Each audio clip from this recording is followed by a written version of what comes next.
केंद्रीय निवडणूक आयोगाची आज महत्त्वाची पत्रकार परिषद आहे आणि आजच लोकसभा निवडणुकाच्या ज्या आहेत त्या तारखा जाहीर होणार आहे आणि त्याच पार्श्वभूमीवर राज्यात राजकीय घडामोडींना वेग आलेला आहे। अमरावतीच्या खासदार नवनीत राणा या कमळाच्या चिन्हावर जे आहे ते निवडणूक लढणार असल्याची चर्चा गेल्या अनेक महिन्यांपासून राजकीय वर्तुळात आहेत।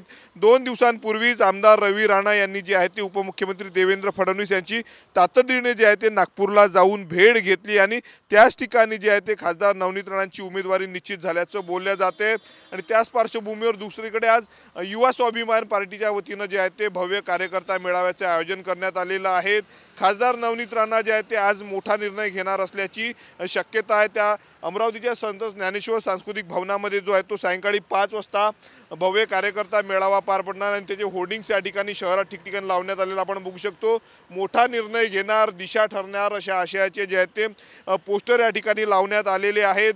2014च्या निवडणुकीमध्ये खासदार नवनीत राणा या ज्या त्या राष्ट्रवादीच्या चिन्हावर त्यांनी निवडणूक लढवली होती आणि त्यावेळीही आमदार रवी राणांच्या युवा स्वाभिमान पार्टीने जे आहे ते त्यांना पाठिंबा दिला होता आणि आता पुन्हा 2024च्या निवडणुकीमध्ये देखील खासदार नवनीत राणा जर भाजपच्या चिन्हावर निवडणुकीत उभ्या राहिल्या तर आमदार रवी राणांचा युवा स्वाभिमान पक्ष जो आहे तो त्यांना पाठिंबा देणार आहे। खासदार नवनीत राणा सध्या युवा स्वाभिमान पक्षाच्या कार्याध्यक्ष आहेत, त्यामुळे त्यांचा राजीनामा देखील राजीनामा देणार असल्याची चर्चा आहे।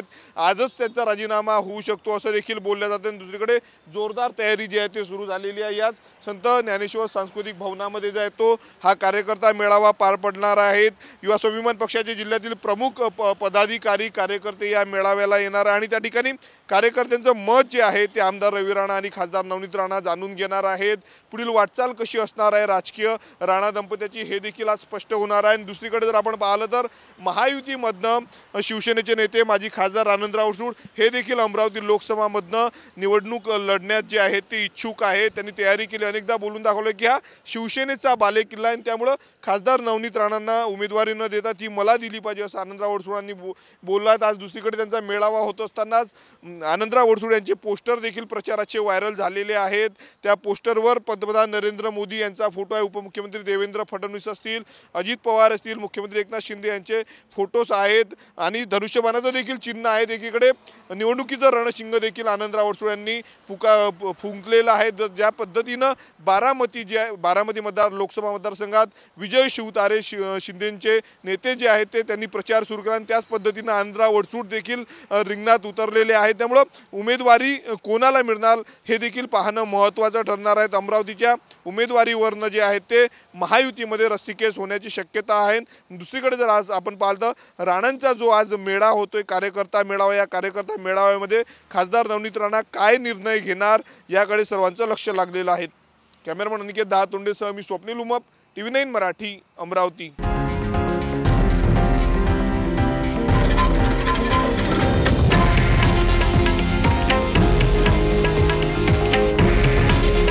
हे आहे देशातील नंबर 1 न्यूज नेटवर्क आणि आपण पाहत आहात TV9 मराठी।